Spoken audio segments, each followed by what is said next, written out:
Welcome to the Arm Wrestle, Karen Kunst. Thank you. Thanks for having me. No problems. Thanks for coming on board. Firstly, you've done a little bit of work for me personally and Matthew. Yes. Obviously, we've seen you do a lot of work for clients, developers. Let's take it back. Born and raised in Melbourne? Yes. Then from there, Mum and Dad moved the family to Brisbane. Yes. Very early, or? Yeah, I was not even a year. So I had two older brothers and we were always quite ill. So Mum and Dad, packed us up and moved up to Brisbane and been here ever since. Been here ever since, there you go. And always on the south side, or? No, Western. And then from there came over to Holland Park, Camp Hill. Yeah. And now you're in Camp Hill? Yes. Yeah. And did you build that house, you and your husband? So we bought the block probably 12 years ago, had it designed, and, it was our own personal design, and been there for, I think, 10 years now since the build. Yes. And currently doing a few little freshen ups with it, prepping for when, we possibly will move down the coast. Yes. So, yeah. Perfect. And when you said west side, yeah. Where was the west side? Oh, well, you can say it, it's all good. Yeah. So I was, Mum and Dad, when they came from Melbourne, they were based in Anala. So yes. Grew up in Anala for quite a few years. And then from there, my dad was very hardworking bricklayer. Then was 4 children, but there was 5 of us, but back then 4. And then he had a house built in Oxley. So wow. Born and bred, well, not born and bred, but grew up in Oxley. All that area's really progressed now, hasn't it? I know, a lot. And I really felt sorry for my dad because they had, invested so much time and years and a few renos on the house, and they finally got to retire and they sold probably a year too early before the big boom. Which year was that? Oh, I'm just trying to recall, but I remember they sold the house something stupid like for about 190,000. Maybe early 90s? Mid-90s, would have been, yeah. And then next minute, they all doubled. They all doubled, yeah. Just doubled, and my dad was crying. Yeah. But yeah, so basically grew up in Oxley, we all used to ride our bikes, even out west to, Wakehole and all those on the bush tracks. Yeah. Nothing like it is now. No, nothing like it is now, but things have regressed there nicely. Yeah. So went to school locally in that area? Yeah, so we went to Corinda Primary, then from there Oxley High, which no longer exists. But yeah, predominantly in that whole area. Yeah, and then from school you studied? No, so here's another thing. I didn't even finish year 10. Yes. So my mother was very like, okay, you don't like school, off you go get a job. So I worked in sales. Yes. And I did that for many years. And then from there, like in stores, shops. And then from there, after I had my first child, I got into merchandising. So I would merchandise for Hallmark cards. Oh, right. Yeah. They're still around, I think, aren't they? Yeah, they're still around, yeah. So I was with them for, I think 5 years, and I wanted to move up in the ranks and try and get an account manager role, and I didn't quite get there. And then an opportunity came up with another company, so I applied and I got the role. And then I went around and I basically got a lot of Hallmark accounts with another company, so grew the sales something like 86%. And I think from there on, like my passion always was, just work hard and strive for good. And I used to win awards, like merchandising awards, account manager role awards and things like that. So you're probably, very... competitive? Yeah, well, for a salesperson, what I see, like you just genuine up front. You just say, look, this is what it is. Yeah. I'm not going to BS you, which is what people like. And as you can lose in sales, as you know, you lose some business. True, yeah, because I think in the end, like, they have to trust you, like they're investing in your product. And I always had things in the catalogue where I go, oh my God, you don't want to do that, and so I was a little bit too honest, but, it earned my trust with the clients. And at one point there, one of the companies I worked for, I had like 230 clients. Wow, yeah. Had a relationship with pretty much every single one of them.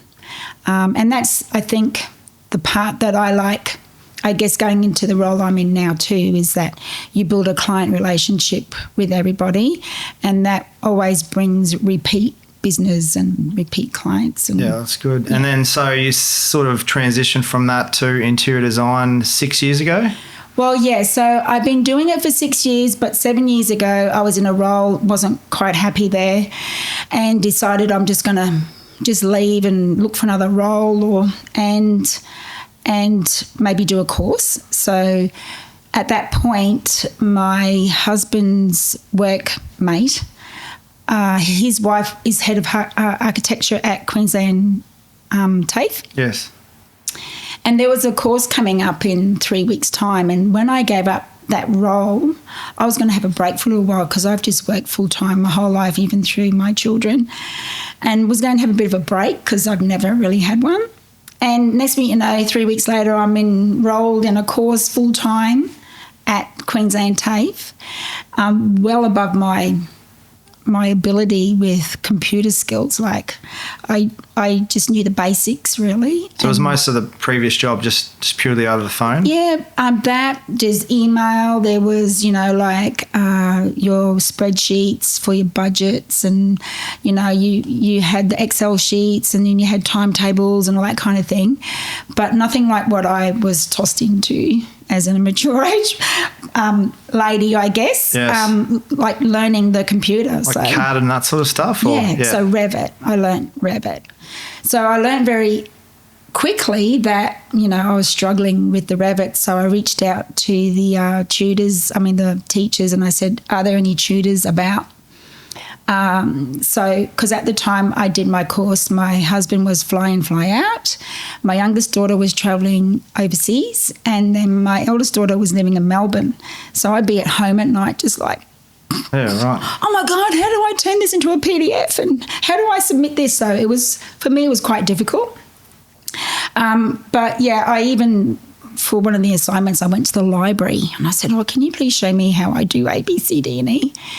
So anyway, I think the whole process, that whole year for me, I was just in panic mode, but I did really well without even really realising, So we had to design our own logo. So the KJK, that logo that is now, is the one that I designed back in my TAFE course. And yeah, right. So what I did with that was, I think 3 months before I finished my course, I opened an Instagram page, and pretty much I'll put my logo on there, introduce myself, put in some of the things that my husband and I had done over the years, and then a lot of inspiration from other designers. I was going to ask you, when you built that house 10 years ago, was that your interior flair, or did you have someone help you with that? Oh, no. Well, the builder's mum was an interior designer, and she's does a wonderful job. The problem is that her budget wasn't in my budget. So, I had to pare things back a bit. That's very strange for interior designers. Yes. So, but I wasn't an interior designer then. No, but I'm saying now that's usually the case, isn't it? The budget is hard to... Well, and that's one big thing of being a good interior designer, is that you need to stay in your client's budget. Yeah. There's no use going around and showing a client, say, a $10,000 light in their budget is $1,000. No, well, that's the people that I've referred to you, they've been very happy with you, because you don't go and try and change things. You're just tweaking it slightly to what's more in sync at the moment. Well, yeah, that too. And then also, there's certain parts of a home that I really do like, and one of them is lighting, and I like doing things a little bit, different, or it suits the space, or spatially it needs to fit, potentially like a void. You have to make sure it fits in that spot nicely, or you fill it out and don't have a tiny little light in there. You just have something that's got a bit of volume and height, and so every space is different. But so I think you had a different question before that, because we kind of gone off a bit. No, that's right. When you're talking about that, I was just about to say I could feel your pain with the technology. I started real estate 10 years ago, and I was very angry towards the keyboards and computers. You almost give up at certain points because you're so used to doing something. So then, I got the tutor, and that was a a blessing in disguise. So they would actually come to my house, and then I had a couple of students, they were struggling as well. So I said, you guys can come back, to my place if ever you want to, do some extra studies. So I was just like a big nerd. I was just like, just put a lot of hours into everything that I did. Yeah. But it's paid off, like I couldn't imagine going out into the industry without that knowledge, because they taught you so many everyday skills at the TAFE. So do you need to have that certification now, or you can just go out and They're trying to bring that in, like the licensing of interior designers. So you need to have either a bachelor degree or like the uni qualifications, or even through, like I did my bachelor degree with TAFE. Yes. So they're trying to make it, a little bit more uniform across the board, so that, you don't just come in. And that allows you, because I've noticed you do residential, you're doing some commercial stuff. Yeah. That's like a full license spread out for everything. Yes, yeah. I think with the interior design at the moment, because Brisbane's just blowing up, as you know, and there's so much going on in the industry, whether it be, real estate, I guess, the Olympics are coming. So many people are doing renovations, new builds. There's a lot of developers out there, which we do a lot of work with. And Brisbane is, I guess, a bit of a spotlight at the moment for, progress and growth. Yes. So, and I think it's an exciting time for, anybody that's in an industry at the moment where, not only just sales, like real estate sales, because like for you guys, like things are, have progressed a lot, and, the pricing that is being achieved out there at the moment, which is making it harder for the younger generation to get into. But, it's just being in Brisbane all my life, seeing it go from, sleepy little Brisbane to like, coming up like with Sydney, Melbourne kind of prices. Sort of thing. A lot of the guests and people we've had on previously from all different walks of life, interstate, overseas. I've been here for, my whole life as well, and watched it from a sleepy town. But I think it's only just getting started. You're hearing these other cities coming off a little bit in the market. But Brisbane, as you said, Olympics, so much infrastructure, migration internationally, and also from interstate as well. Yeah. So it's an exciting time. And I think with your career path, people pay for quality and personal relationships. Yeah. And the interior design just changes every year. I know. So I've been doing it for the past 6 years now. So if we, I guess, go back to when I opened the Instagram page, and then I started from scratch. And so, I remember working from home for the first few years, and then just getting my business from Instagram. Just from Instagram? Yeah, wow. Just from Instagram. And then I probably didn't get my webpage till a year or two later. And thought, I better start getting a little bit more professional. But I think now Instagram's changed a lot, because the algorithms have changed. Like, all my followers I've had organically. And to do that now. How many followers have you got now? I think it's 16,500. Right. Yeah. Very good database to have there. I'm a bit excited. Oh, it is. And very happy and humbled but it takes a lot of work. So I do it all myself. I don't have anyone doing it for me. So you just got to always think of new content. And the thing now is they've got this AI generated sort of, I guess, ideal out there now, so that you can, not cheat, but, put in images in there that sort of are generated through this program. But all my photography and everything that's on my website, it's all from my own projects, myself and the team that we work on, tirelessly. I always either engage a photographer, or if a photographer's been on the project, we then, either purchase, or some clients give you the photography. So everything's on my website is actually all of KJK work. Yeah, that's good. That's good. And then, so the family. So there's... Oh, yes. Yes. So my husband, so we met when we were like, 18, 19. Wow. Yeah, I had a perm, blue eyeshadow. In Oxley? It was all happening in Oxley. Oxley pub? Yeah, no. It was on a soccer field. Oh, wow. So Jamie used to play soccer, my brothers played soccer. And I remember the day because I was with my mum, and then we were down at Darra Soccer Club.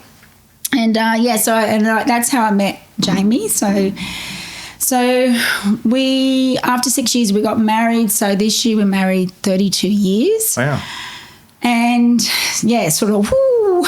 But he's, a really great guy. We have 2 daughters.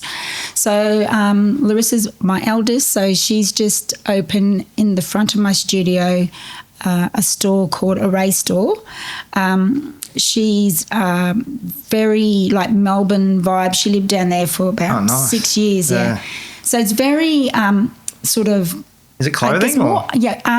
Art clothing, more like not street style. I'm still trying to work out Larissa's style, but it's very unique. And everyone that comes in, they all just say, "Oh, it's about time, Brisbane." Is it unisex or is it? Yeah, so she has, and a little bit of, I guess, not homewares, but mostly clothing and books and art. And, nice. And then out the back is where myself and my staff, like Dan, Larissa, and, I'm actually putting on a student next week. So that'll be a team of 4? Yes, yeah. And then, so we basically, work from the studio and, yeah. So when you're going out to pitch for business, like, are you coming up against several other interior designers, or usually there's always, and I'm finding at the moment too, because there is a lot of work out there, I'm finding that clients are actually not just coming to one designer, they're seeing a few. So you either win or you lose the proposal. So and that's good because there's so much work out there. This year in particular, we've just been particularly really busy. Last year it was a little bit quieter. I think interest rates went up, so everybody just shut up shop. And then there's a lot more people. There's more confidence in building at the moment. We're finding so. But last year and the year before was pretty tricky. So it was a bit. Yeah, I was negotiating I was navigating through that, thinking, oh my God, things are quietened a little, when I should have been relaxing a little bit more, and then thinking, oh, it's okay. Take a breath, get some more inspo behind you, and then everything's going to be okay. Where do you get your inspo from? Oh, look, sometimes I just go, where'd that come from? But a lot of the time, I guess, Instagram has a lot on there. There's also Pinterest. You look at the magazines, you drive around. I love driving around looking at architecture. Do you find that we're following any trends from any different cities or countries in particular here? Or? But the Palm Springs. So, I did that a few years ago with the Green Slopes project, where we implemented a lot of the arches and things like that, and as it's quite prominent now. So Mediterranean is the big vibe at the moment. I was on site this morning in Bulimba for the Apollo apartments, so working with Bellevue there. I've done a couple of projects with them now.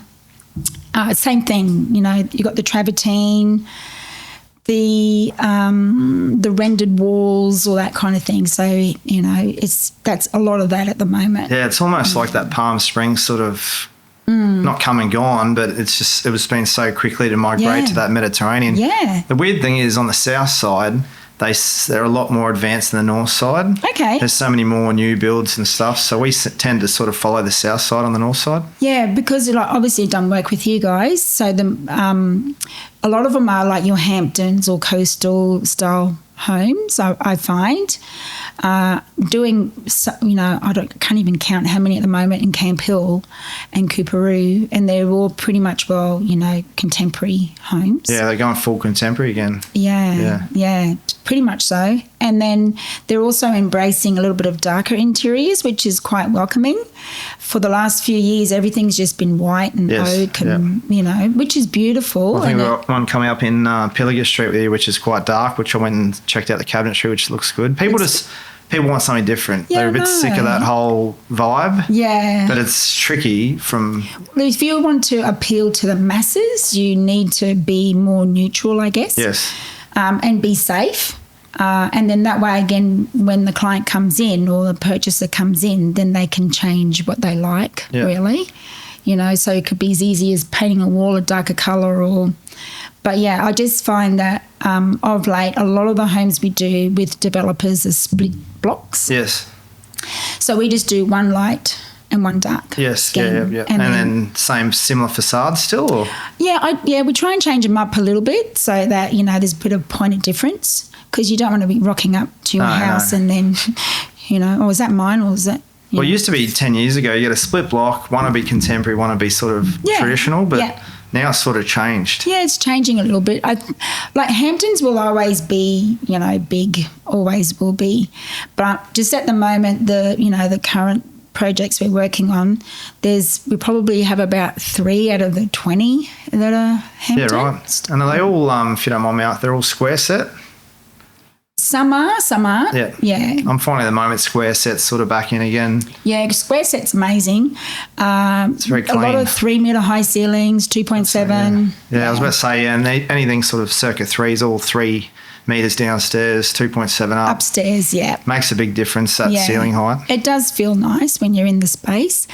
The only thing is, I guess, if you're a client and you're building, it just adds to your costs. Yes. So you need... you know, higher glazing, you need, you know, like everything just costs that wee bit more because it's not a standard 2.4 door. No, I think that's crucial though. They're those two fundamentals, 3 and 2.7 in a new build. In a new build now, yeah. Yeah, you have to be, yeah. And what about I know you're a big fan of porcelain. With that transition from the silica, how are you finding that, the new range of bench tops? Yeah, so we recently finished one in Tarragindi with Pedriva. They're young developers that have done a really great job. We used Decton in that project and it's really surprised me. It does feel really nice. It's a really strong, I guess, functional. It's very functional, like it's stain-proof, heat-proof. And we have clad like the exhaust or the feature as that cladding and also the island bench. Yes. It does cost that little bit more, but in the long run, you know, like the maintenance on that as opposed to natural stone, there's pretty much going to be nothing, whereas in natural stone, you need to have that, you know, honed back every couple of years and get all the etching out. You know, that's if you want to get rid of it. Personally, I love natural stone. It's my favourite. I just love anything that's natural stone. Yes, yeah. Sometimes it can cost the client a little bit more, but it's just there for life. It's beautiful to touch and everything. The engineered stone that's just been banned, everyone's pretty much well aware for the silicosis, that sort of threw in a big curveball for, you know, a lot of designers and, you know, developers, builders. July 1, wasn't it? Yeah. So, you know, good cause. It's great. You know, they're, you know, protecting the workforce out there. So what's happening now is that we're waiting for a lot of the companies to reintroduce those same selections, but they're making it with the, you know, without the silica, and they're all low silica. Low silica, yeah. The thing with porcelain is that if you're using a certain brand, the actual colour doesn't go through the full body of the slab, so you can see when they cut modded joints and things like that. Yeah. So some clients don't like the look or feel of it. Some stonemasons hate working with it because it's so fragile. Yeah, it's fragile. The 12 mil or? Yeah, 12 or, 6 mils great in the walls or 3 mil, whatever, but when they're working with the 12 mil, they'll charge more for fabrication costs. I've had people come through some properties like that and think it actually looks cheap, and I've had to explain this is more expensive than your average. It's just because they're just so used to something. That's just human nature as well. Well, they've been using it in Europe for I don't know how many years, porcelain. And, you know, like once it's installed, it's great. You know, like it is prone to chipping because it is essentially a large tile. But, you know, if it's installed properly, you know, you've got it there for life. Stain resistant, heat resistant. You can use it outside. I think it's great. It's a matte sort of finish. It's very clean. Yeah. It looks natural. Yeah, you can get it in 20 mil now through Decton, which is good. So you can and it's all full body. Yeah. So if anyone's looking, to do something in a porcelain and in a 20 mil, so Decton do it. The problem is they are a little bit more expensive. So when someone goes, because obviously we get a lot of clients, who haven't, they don't want to spend money on anything. Let's face it. And then they've just got a mortgage up to. Yeah, well, if they're a builder developer, everything stacks up an extra X amount of money. And I always say you got to go and see an interior designer. It's not what you or I like. It's not what.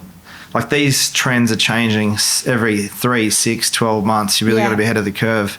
How does someone come and, consult you, and what's an average sort of consultancy cost to see someone like yourself? Okay, so a lot of the time when the inquiries come over, they usually come through my website or on Instagram, and the client will, give a little bit of a, I guess, overview of their project and what services they're after. So I always, contact them within the week or so that we receive it. So when time permits, I'll give them a call or an email, and the phone call's good because I'll speak to them, like 20 minutes, half an hour, and then they can get a feel for who I am, what KJK does, what my team does, and then they get a little insight into, the costs. So what I generally do is, like, we organise a 2-hour design consult if they've got their working drawings on them, or if they are doing a furniture placement. So I will always have a fee of $450 for the first 2 hours. And with that, I then give them a scope of works and a proposal, a little bit of a mood boardy sort of, inspo for them, and then, get that over to them. And then if they're happy with the fees, then, we sign up and happy days, off we go. So every project differs. So to give a ballpark figure, it's... Yeah, it's too hard. It depends on the service that you're doing. Yeah. So, but what I do find is that when I do send out my proposals, I always try and itemise, every single thing that we do. So if they need to pull away from something, they can, or if they want to add something, they can. Yeah. Yeah. Yeah, well, I just, I get calls. I got a call yesterday afternoon. We're building this house. What colour carpet should we use? What type of carpet? They just think because you're selling this house, I'm like, you really need an interior designer. I'll try and help the best I can, but unfortunately you can't push it on everyone. But I think the beauty of putting an interior designer on is that with any selection, we do a schedule of work. So that schedule of works gets coded back against your working drawings. In that schedule, we work in a live app now where the client can actually access it on their phone, on their desktop, on their tablet, whatever. They can access it straight away. In there is everything. It's got the image of the product, the supplier, the dimensions, the pricing, the availability. So everything's in there. So that's why I guess with a lot of the developers that we do work with, when it's time to sell, they pretty much will have all the schedule of finishes there, to show the future buyer or client. When it comes to private clients, it's also very good for them because if they're working with a builder, then they've got a good understanding of what they're getting in their home as well. And if they have any questions, they just go straight to that document. What I liked when we had a recent project with you, you gave options and then you said, here's 3 to choose from, which is good because it's sort of, it gives you some input as well. Yeah, because, I guess every project's budget, differs. And if you can try and get something in that's like that little bit, a little bit higher where you think, oh, this is really going to add like a wow, then, at least you've got that option. So it could be like the stone that we've selected or the light we've done for the entry or you know what I mean? Yeah. So where to now? Where do you see interior design changing in the nest sort of 3 to 5 years? Well, okay. With this AI, as you're discussing. Well, I'm not, because as you know, I'm not so tech savvy. Neither have I, trust me. It stresses me out thinking about this AI, to be honest. What's AI? Yeah. And when you're making a post, it goes, is this AI? And I'm going, well, I'm certain it's not. don't know. Like, I don't know the future. But the future of it is if you embrace it and then you can do well with it, then it's great. Like, I think me personally, I just need I need an understanding of it to know where it's going to take everyone.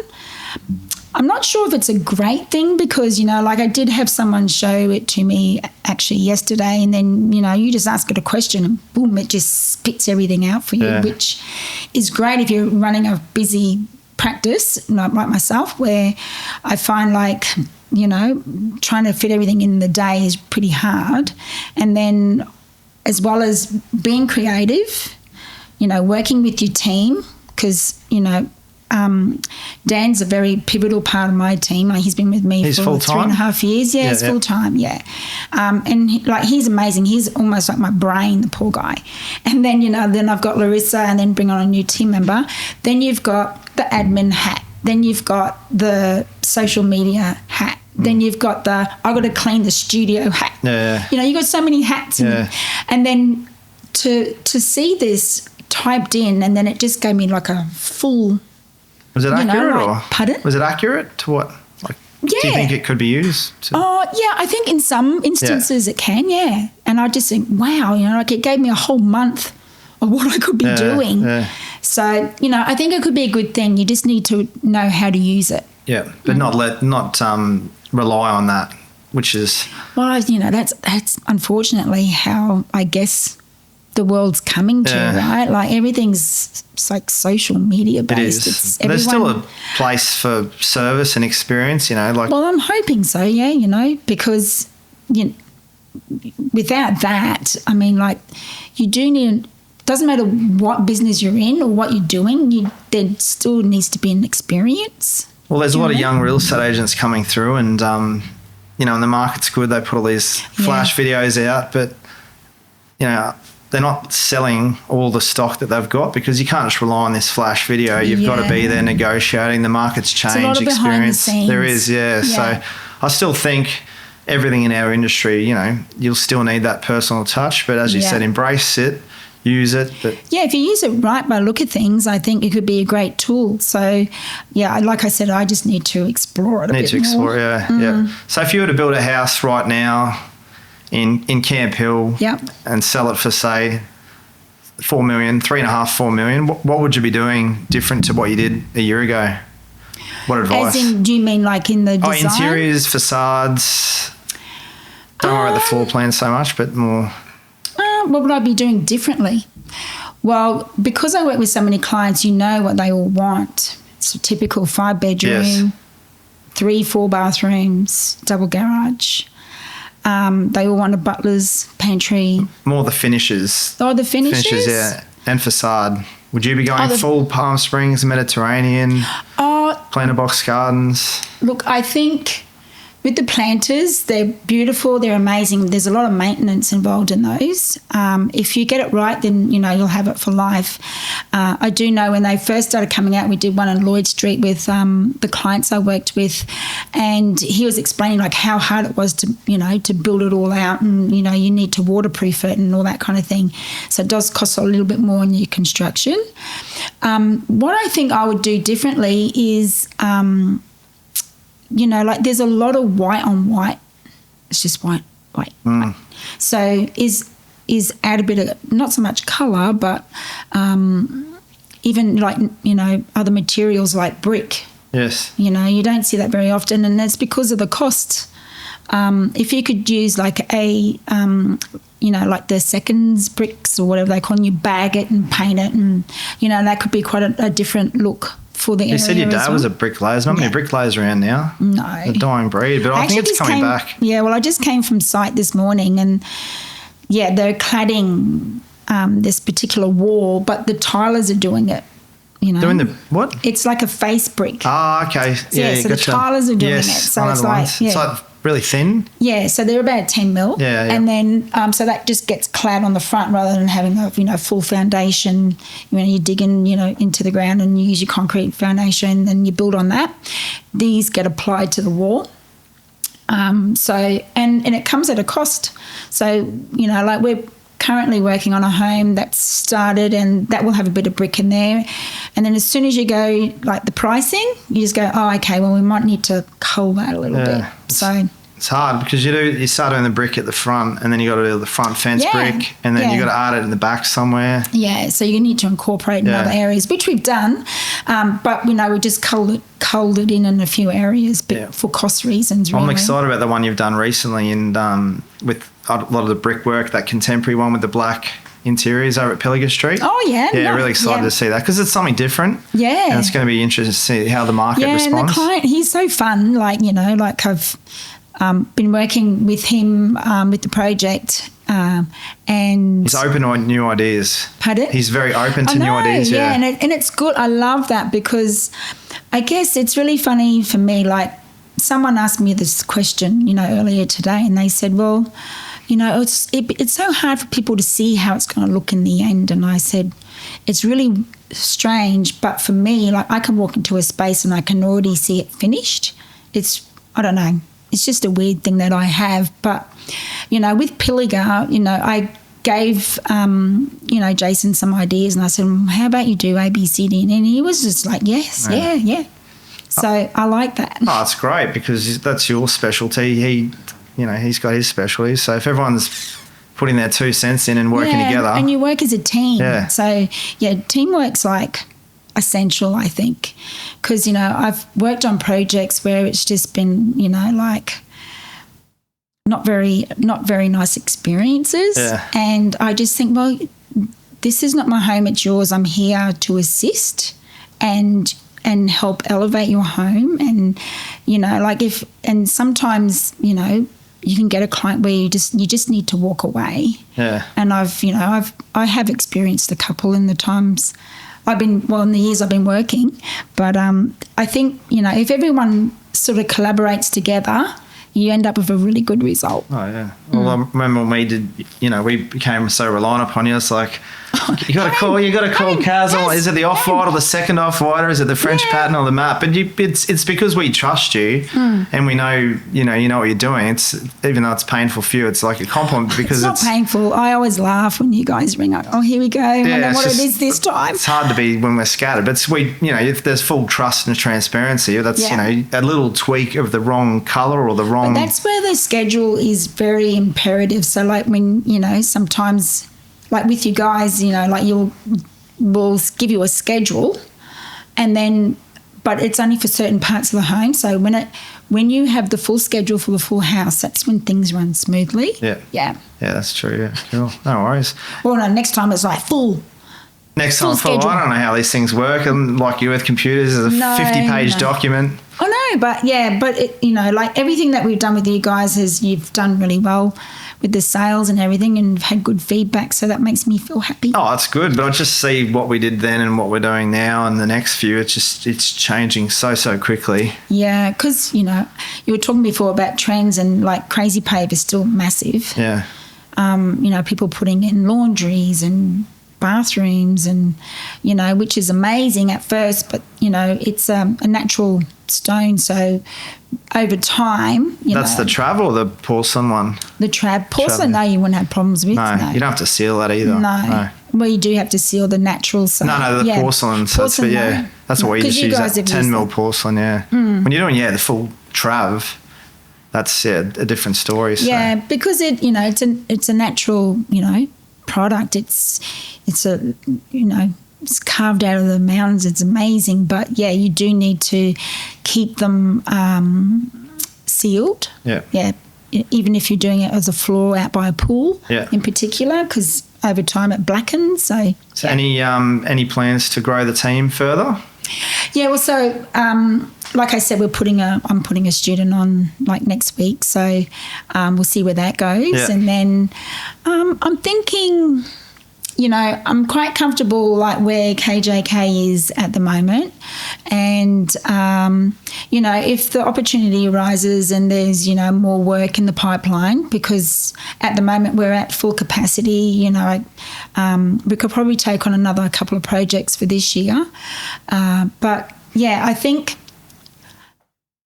getting too big is not as personal for your client. So, it's just something I'm juggling with. And Yeah, it's what hard. I'm Well, going to it's do. hard because you don't want to go meet these clients, list it, and then all of a sudden you're pushing off to someone else. That's the trick is And they I- obviously have that relationship with you. Yeah, and that's what I think would, happens in the larger practices is that they won't get that personal service. So, yeah. Sounds good. Well, thanks so much for coming on the Arm Wrestle today, Karen. That's okay. Thank you for We having love me. what you do and looking for the next project. And Yeah, thank and, you. anyone who wants to add to the 16.7 thousand followers, the Instagram account is...